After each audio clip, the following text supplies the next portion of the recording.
Hello, everybody. I am Hoarder Gamer, and here I am.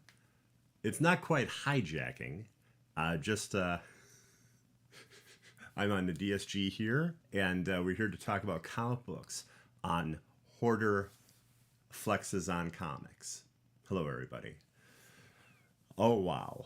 Um, yeah, we have some comics to go through today. We have two reviews today.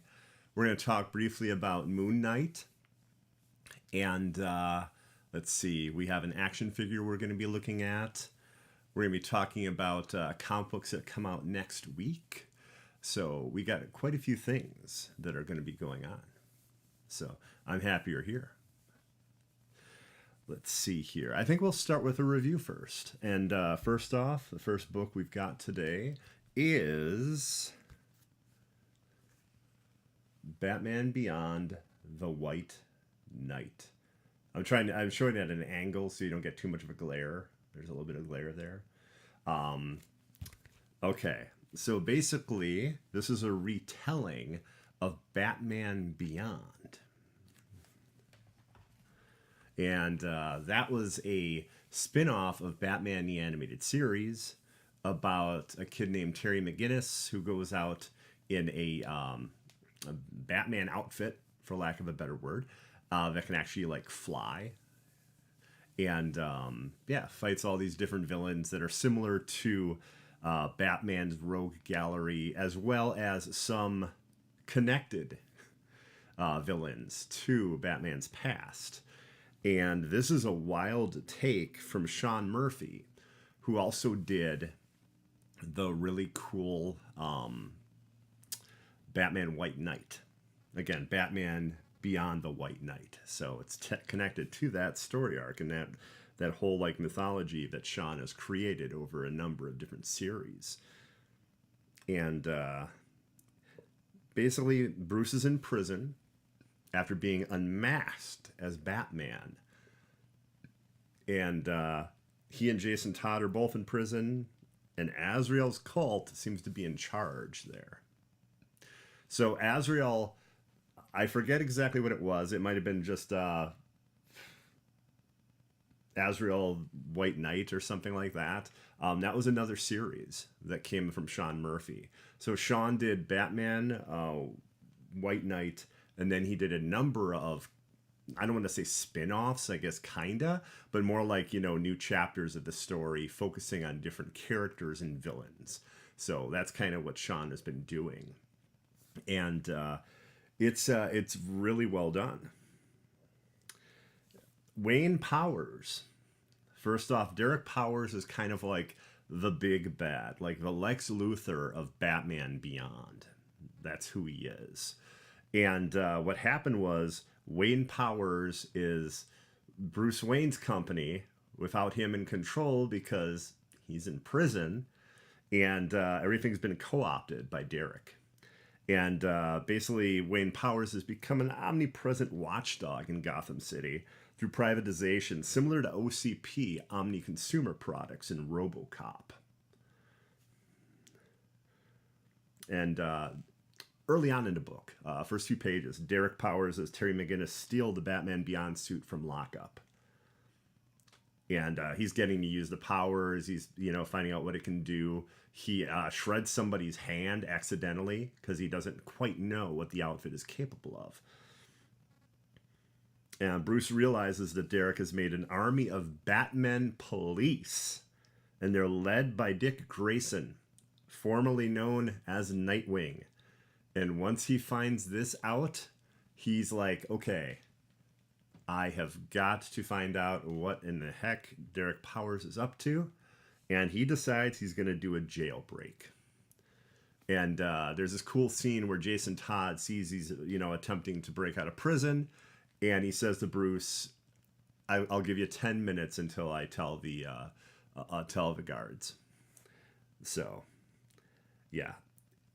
Also, it's got an excellent Stark noir style panels from Dave Stewart, and Sean Murphy, created a fascinating retelling of the animated cyber classic. I would say must have. Must have. If you're a Batman fan, if you're a Batman Beyond fan, I think it's awesome. I highly recommend it. I was very impressed with it. But yeah, that's to me a must have. Hey Suki, hey Wacko. Possibly in chat, I'm not sure. Just sort of a comic book show that I do for DSG. Yeah, I just did a review for Batman Beyond the White Knight, an excellent book. It's issue 1. I don't know how many are going to be in the series. What's funny, though, is my shop only had the variant cover, which is Bruce here in his orange jumpsuit, because, again, Bruce is in prison, and the shadow of the Bat himself behind Bruce. And let's see what else. Little stuff here. Harley Quinn has a son and daughter, and the daughter seems like she might be creating the Joker gang. It's been really good. It's been really good. It's just one issue, but yeah, that's a little tidbit there. Just a tidbit. Hey Doom, how you doing? So that's our first comic book review. We're gonna have a second comic book review towards the end of the show. We're also going to talk about toys. And a little bit about Moon Knight. Has everyone seen Moon Knight yet? I liked it a lot. I watched it at lunch. Now, Moon Knight to me, a rather fascinating character because I got into him very, very late. Jed MacKay started a Moon Knight book back in 2021, I believe. If it wasn't 2021, it was the end of 2020. And basically, you know, Moon Knight is this mix of a crime fighter like Batman and a old school hard-boiled detective like 1930s style. And he hunts vampires, including Dracula. Hey Dave, how you doing? Hunts vampires like Dracula, and that's his thing. Supernatural enemies, and like I didn't know that. If I knew that, I would have got into the book much sooner. But yeah, basically, it's a really great read, and that's just the tip of the iceberg. If you watched the episode on Disney Plus, you also saw that well, Mark is kind of like the main part, at least in the Jed MacKay run, of Moon Knight. But there's another part. And in a TV show, he works at a museum gift shop. He's not kicking ass. And he basically sleepwalks, which he thinks is, you know, not that odd, even though he has to take himself and lock himself up each night by his leg. And still somehow he can end up in different places. And there's a mysterious, I'll say villain right now, because pretty much they seem like a villain, who's really into Amet. And Amet is an Egyptian god, basically like depicted by the alligator. And if you've seen the TV show Lost, there's a gigantic, I believe, Amet statue on the island in Lost. And it's not fully explained the reasoning for it, but we actually do see how it gets broken. That we do see. But we also have another god, Khonshu, depicted as like having a bird head. And Mark's issue is this. Khonshu is in his head, as well as another personality.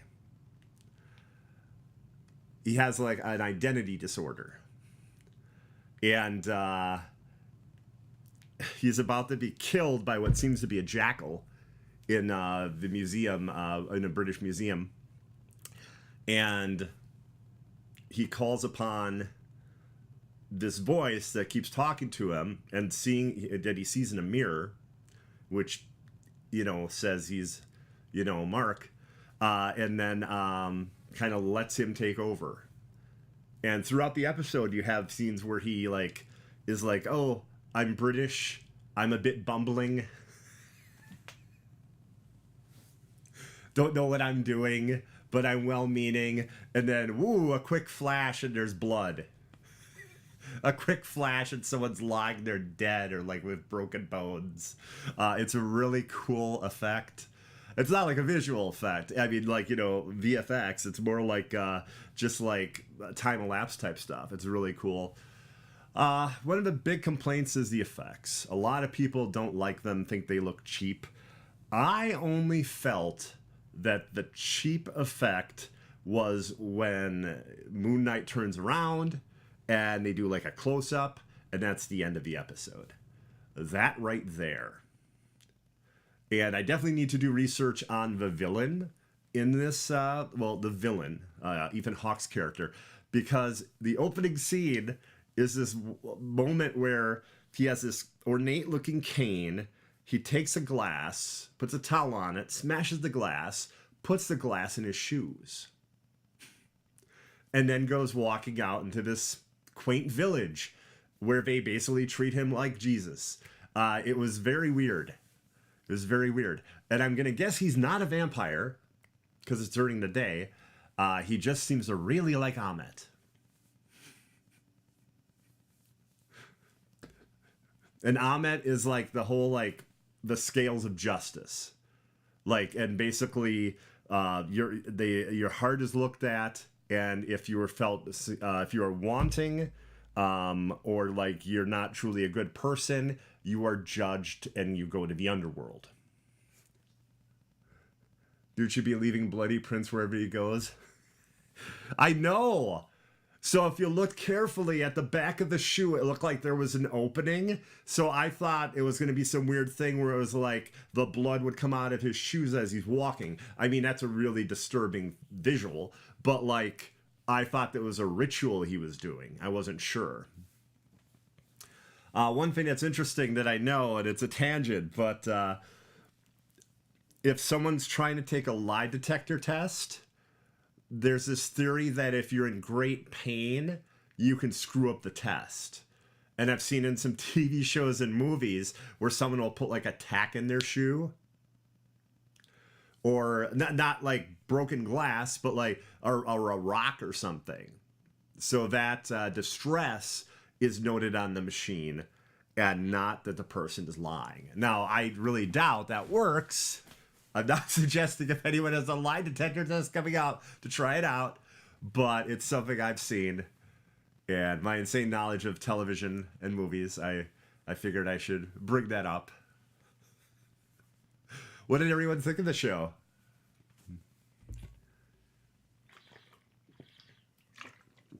Everybody down, looking forward to the next 5 episodes? Not depressed, I mean down with the show, you like it. I'm impressed with it.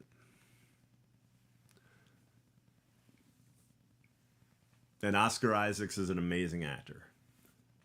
And I hope I didn't add an unnecessary S to his name. I always forget. Is it Oscar Isaac or Oscar Isaacs? Yeah, I thought it was really good, Doom. I enjoyed it a lot. I liked the violence. I wasn't expecting that. The sense of humor mixed with the violence. It definitely seemed like it was pushing the boundaries of what Disney Plus does. And I'm wondering if it took so long to come out, right?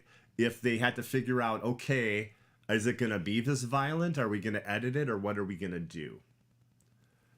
Because the other shows, Daredevil, Jessica Jones, Luke Cage, and Punisher. Ooh, forget the other one. I apologize. But all the other shows now are available on Disney Plus. First watch lost your interest, Suki. Hold on here. I'm going to see if this is a patented Suki bad take. I'm not done. Let me finish reading. Tried to watch it again, just not interested in it much. Hoping episode 2 can pull you in. I'm hoping it can too. He's a very good character. I'm not a shill for Marvel, but I highly recommend everybody, if you can, pick up a copy of Jed MacKay's run on Moon Knight. First off, it's super cheap. It's like $12 or $15, I think. It's only 5 or 6 issues. It's the first part of it, though. His first run, or his first story arc, is 5 or 6 issues. He's still writing the book. But that'll give you a taste, introduces the character, changes some things up, interesting antagonist, really good stuff. But yeah, that's where I got in with Jed MacKay's book. They also just put out a really good Moon Knight trade. That was like 2 or 3 weeks ago. I think that one's 25 or 30, but it's huge. It's huge. I want to say anywhere between 12 and 20 issues. I don't make bad takes. I make Suki takes. But are those are those one and the same, Suki? I don't know how long I'm going to hold that smile.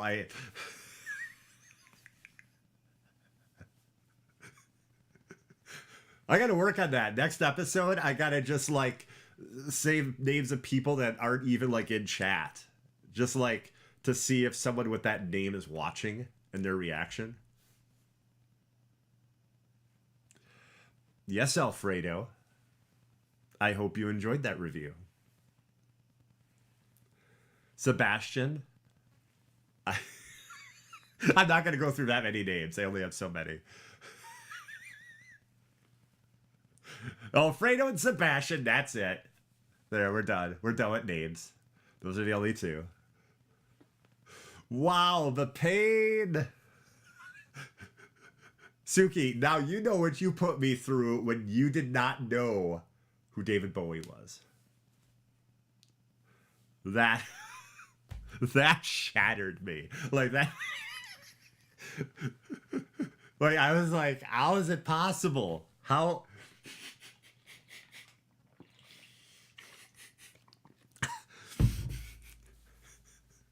Who cares? Good to see you. It's good to see you. Who cares?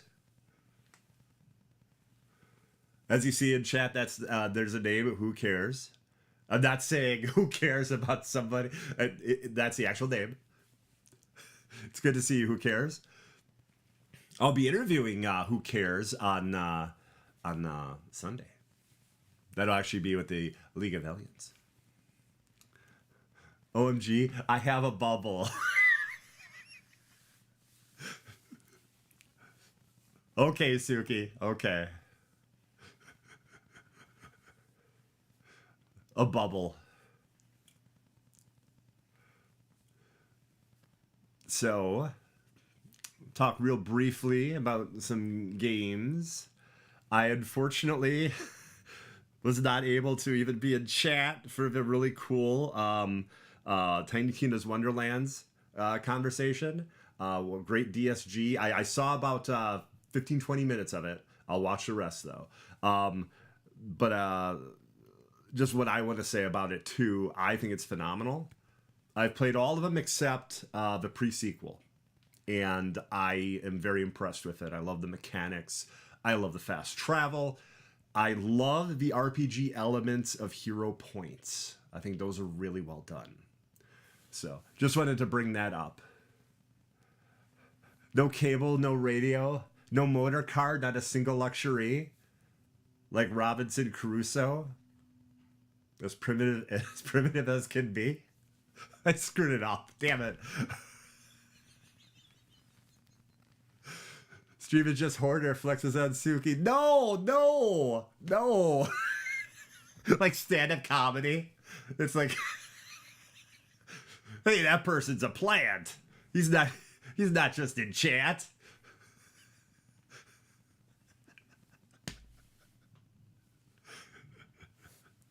That reminds me, I forgot to flex on Batman Beyond the White Knight. So let's make sure that happens there.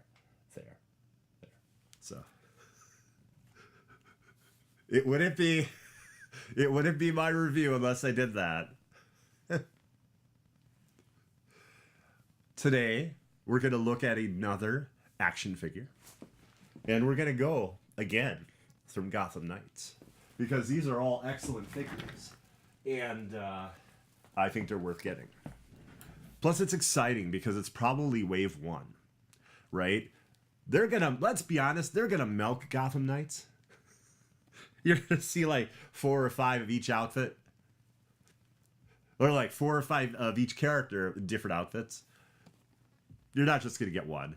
They're not going to be like, oh, we're satisfied. We're satisfied. Batgirl. Again, try to avoid the glare. An excellent looking figure. I'm very impressed with it. I love the DC Multiverse series from McFarlane. For one thing, they're actually affordable. What I mean by that is there's like a number of companies now that are charging $50, $100 for 6-inch figures, 6-inch action figures, and wow, that gets expensive. That gets expensive. Like, I thought Hot Toys was crazy. 12 inches, actually handmade outfits, multiple 2 or 3 heads, and just insane detail, right? And those are like $250, $300 a pop. So at $22.99, I think it was, or $19.99 actually. I got it through Amazon. Yeah, a great buy. Yeah, I can't see. Well, I don't want to say I can't see buying the more expensive ones. It's just that if you're getting multiples for like a series, you know, like I'm trying to get most of the Gotham Knights figures, I'm not looking to spend an insane amount of money, even though it comes with, 10 heads. They don't come with 10. They don't even come with a duffel bag. Although that movie was 8 heads in a duffel bag, so screwed that up a little. But yeah, comes with a baton, and she doesn't have the finger guns.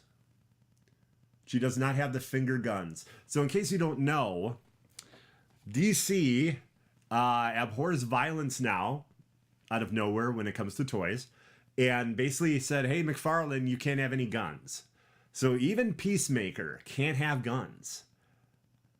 Red Hood, who I showed last week, can't have guns. No guns. Now, the collector market is mostly adult, so I don't quite understand that.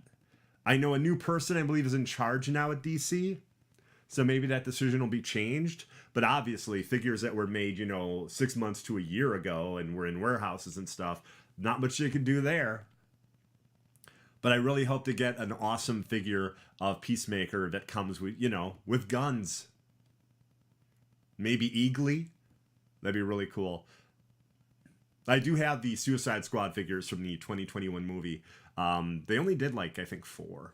I hope they do some more of those, actually. I don't know if they will now, It's going to be like a year in August, so I think we'd know if there's going to be a second series at this point. I think I'll just pop it right down here for now. Any toys anyone's interested in? The G.I. Joe Classified line I absolutely love. I think those are fantastic action figures.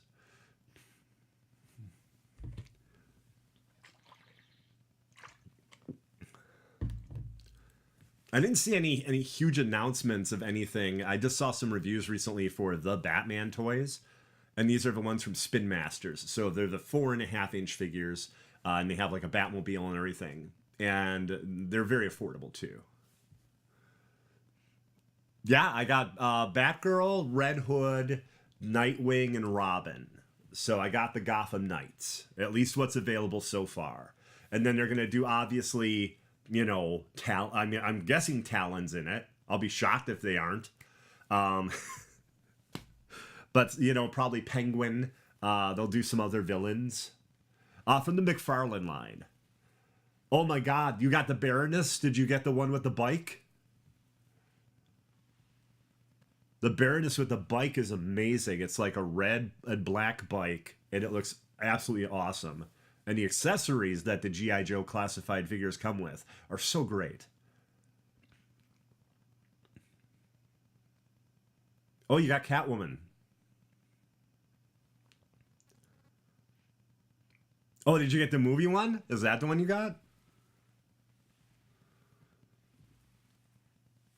Because the G.I. Joe Classified, they had a really cool Catwoman box set. I'm sorry, not, oh my God. They had a really cool Baroness box set, but it was like a Target exclusive. And then it sold out, and then they got it again, but it might have been a repaint. I'm not sure if it's the exact same color palette. Oh, the movie, okay. Okay. So the one I got is based on the, it's a take basically on the original 80s series. Yeah, the G.I. Joe Classifieds are beautiful figures, but I didn't have an interest in the movie, so I decided not to get any of the figures from the movie. Also, just like a kid, or just like when I was a kid, I basically just get the Cobra characters. I like the villains. They have a better fashion sense. Better color palette in their outfits. I'm a fan.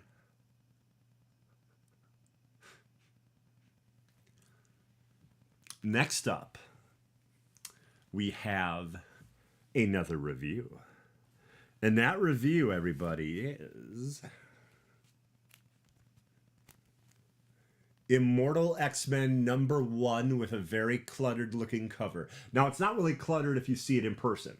But as I'm looking at it right now, it's like, what am I even looking at? So this is a variant cover, and it's got Magneto, Nightcrawler, Legion, let's see here, Xavier, and a whole mess of other mutants. Ooh, Gambit and Domino, I see. Okay, so let me tell you about X-Men Immortal #1. Written by Kieran Gillen. And art by... One second, I apologize. Usually you can see it on the front. Art by Lucas Wernick.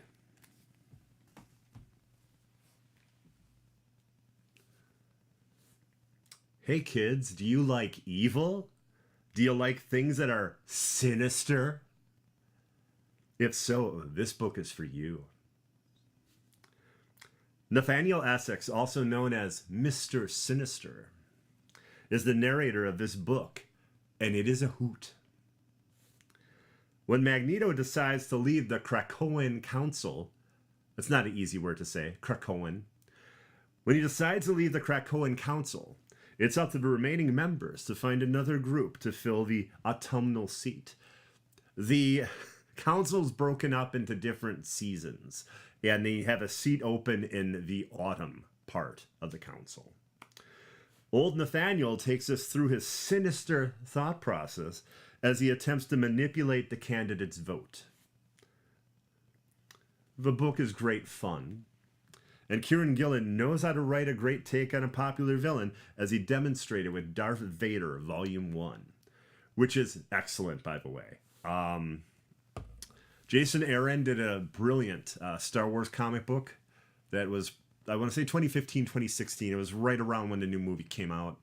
And Kieran Gillen did an amazing Darth Vader book. And Lucas Wernick, the artwork is awesome. It's very much like Sinister, seems very impish. And it's a really funny book. And I'm hoping that each issue is narrated by him, because it's awesome. It is so great. It's not like what I would call a comedy book. It's in the way that Fantastic Four is, where you can have some really deathly serious things. Like one of the people that wanted to take the seat in the Krakoan Council doesn't get it. And they retaliate in a very interesting way. So like things go very serious and then just like bizarre and almost goofy, and like the world of Nathaniel Essex is like, oh, I'm gonna take mutant genes and make more clones, and it's just nuts. And there's a great reveal at the end. I do not want to spoil. I do not want to spoil that. Anyone have any questions? There's a lot there to unpack. I understand that. There's a lot to unpack from the entire Jonathan Hickman X-Men run, and even like the most recent book series. But yeah, it's very good. The sense of humor is extremely appreciated. I'm looking forward to the next issue. The X-Men books all have different feelings and vibes now. Like Marauders is a cool pirate book. And Steve Orlando, who I actually got to interview a few months ago, is writing it currently. Issue 1 of this new run is this new run is by him. So that's really, really cool. But yeah, it's this really cool swashbuckling book with Kitty Pryde as like the leader of a pirate X-Men group or pirate mutant group. Then there's this one, Immortal X-Men. And I think Excellent is one of the books. It's kind of the cast-offs, not the Morlocks. That's a little bit different, but like the X-Men that just aren't as popular have really unique, weird powers that no one really gets into.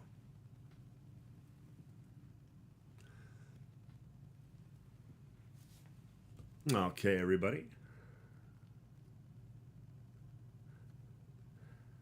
We're supposed to be getting some awesome gaming news this week. I have no idea when this is supposed to happen or if it will, but I'm very much hoping for something from Gotham Knights or Suicide Squad. Even though we know Suicide Squad is going to be coming out like next year, Suicide Squad Kills the Justice League. They can still have previews, right? They can still show us awesome things. Been loving all the X books. I've loved the ones I've been able to read. It is very hard keeping up. Here, this is a tangent. Oh, there's actually 2 things I should really do, because there's this insane moment where you really get into the mind of Nathaniel Essex again, Mr. Sinister. Okay, I'm not going to ruin this whole thing because I think Marvel would be upset because this seems like this awesome thing that people will want the book for. They have Immortal Sinister Secrets. So we'll just do the first 3. Scandal. Which certain young lady is keeping private company with Mr. Sinister? Number 2. Does the fiery newcomer think that quiet counsel means one must use silencers on all your automatic weapons? Writer's block is a terrible thing. Rejoice! The muse is going to strike someone who hasn't written a major work for over 100 years. Now, my guess is the person they're talking about the guns is going to be Domino. That's my guess. Gotham Knight's going to be delayed. No! No, now you're putting evil into the world. No! No! Evil back. Evil. I'm trying to pull the evil back. Like, no. Suki's evil. Come here. The evil that Suki let out. There. Now it's coming out this year. It's coming out October 25th. Like it should be.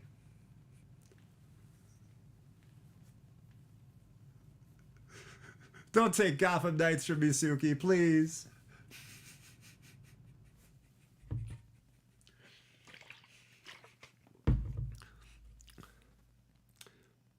And right now we're going to take a look at the comics from Marvel that are coming out next week, everybody.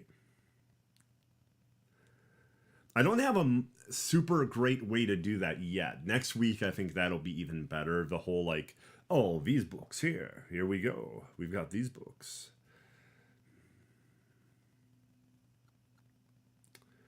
Let's see, April 3rd, right?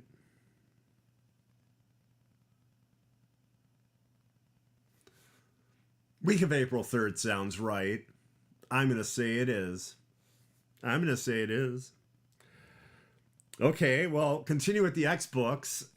There's numerous X books, including, Marauders 1's April 3rd. I thought I missed it. I thought I missed the new issue of Marauders 1 because it was initially supposed to come out the 30th. But it comes out April 3rd, so I will grab that. And because I interviewed Steve Orlando, I will review that. So I will review Marauders #1 next week. Spider-Punk #1 for Marvel. Might be fun. Moving to a different universe where this didn't happen.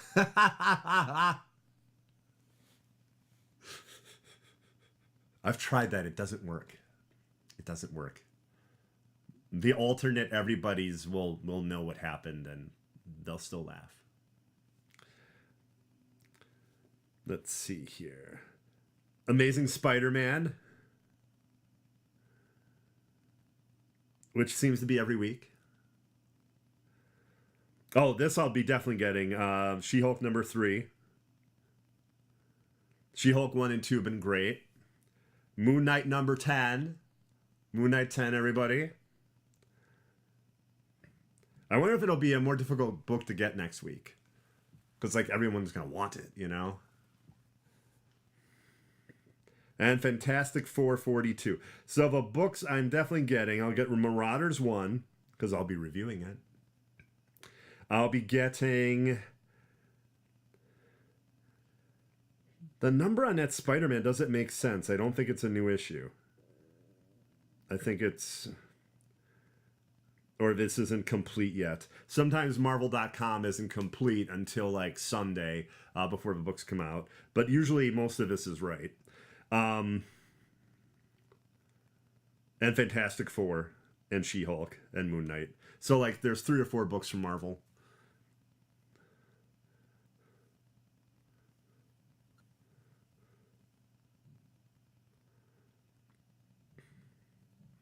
Now from DC, we have a new issue of Batman.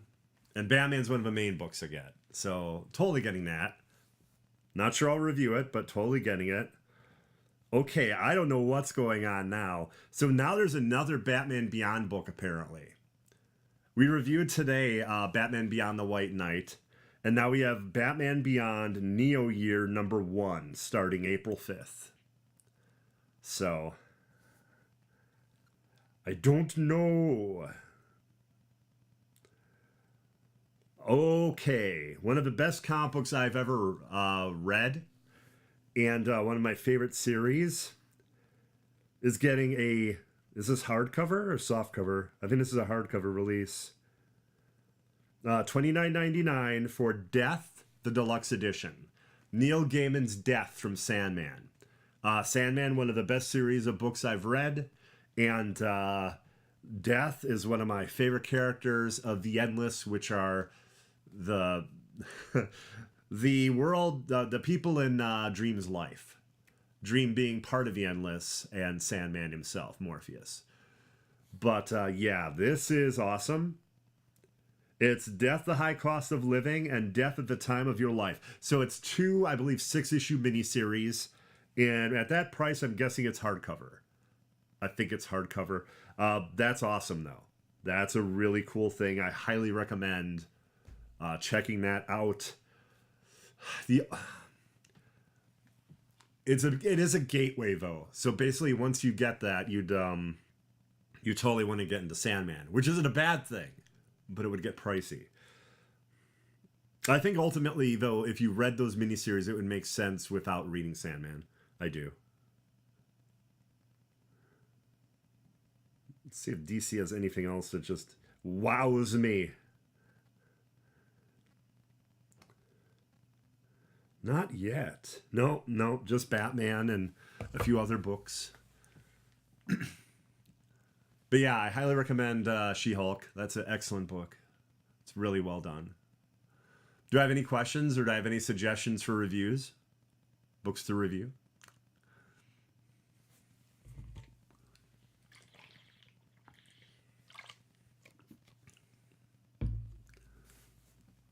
I think the 2 review format works well. More of enough time to do that. Because keep in mind, the books come out today. So the reviews are done, the books are read and reviews are done today.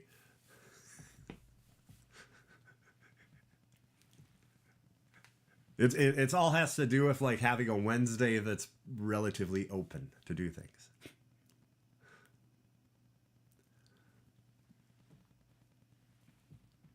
I do not see any questions right now. I want to thank everyone very much for watching. I would like to thank Doom Squad and Doomkiller HD. Thank you very much. And have I reviewed House of... No, I've not reviewed any like big series like that. I absolutely loved them though. I love them. What I need to do, they just put out a trade today, actually. It's a hardcover release of the X-Men run, like 1 through 22. The Jonathan Hickman run. So that's interesting. I have read about eight or 9 issues of that.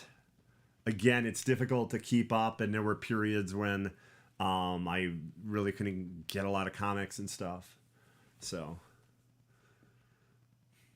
But yeah, House of X and Powers of X is awesome. I could say that Moira McTaggart has something to do with Immortal X-Men #1, but I don't want to say too much. Review Captain Marvel. I'm too lazy to do videos. Well, Suki. Well, it's interesting you mentioned that because there is a Captain Marvel book coming out next week. There's a, what is it? An annual of Captain Marvel 1 comes out. That may not be the best place for me to jump in. So I'll tell you what, Suki. The next issue of Captain Marvel, I'll pick up a copy and review it. That one there is probably going to be like, past stories that have occurred through a different lens, or secret things you always wanted to know but didn't. Like, that's what an annual's like. Usually the annual does not directly follow the book and like continue it. It usually goes on a massive tangent, and it's usually expensive. Like, annuals are usually twice as big, and they're like $6-7, and then also too, they go on a ton of tangents. So the next regular monthly issue of Captain Marvel, I will review for you. I did read Captain Marvel, I believe, in October. September and October, I think I read it. And it was good. It was good, but again, it's difficult to keep up with so many books. It was a little confusing, but it was good.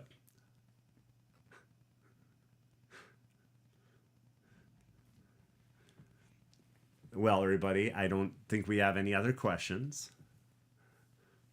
I want to thank everyone very much for watching. The length of these is probably going to be between a half hour, 45 minutes, an hour at the utmost. Like, at the absolute most, an hour. And probably, yeah, 2 reviews. I think each episode are doable. But yeah, I want to thank you all very much for watching. You have been phenomenal. Thank you, Suki. Thank you, Who Cares. Thank you, Doom. And everybody else, thank you. And Lurking, thank you so much. Thank you. Sentinel, that's no problem. I'm actually coming to an end, Sentinel, but it is, of course, can be VOD. Like everything on YouTube. It's... YouTube is VOD for... No. Well, thank you, Suki. Thank you. I think as each one goes forward, it'll get even better. I really do. I'm sure I'll come up with some crazy concepts and ideas. Real quick before I let you go, I used to do this insane thing called Comicus that you can actually see on my YouTube Hoarder Gamer YouTube. These are old though, real old. And with that one book would win a competition to basically ascend to the heavens and become a bright shining star. So I took this like insane concept from Katamari Damacy, and then I mixed it with some Gregorian chant and all sorts of bizarre things, and that's what it became. And there was actually, like, at the end, I would do, like, Gregorian chant as I'd hold up the copy, like it's floating in the heavens, and it was nuts. It was nuts. And I feel that's a great way to end this second episode of Hoarder Flexes. Here's the X-Men book. Hoarder Flexes on Comics. Thank you very much for watching, and I'll see you later. Thank you. Bye-bye.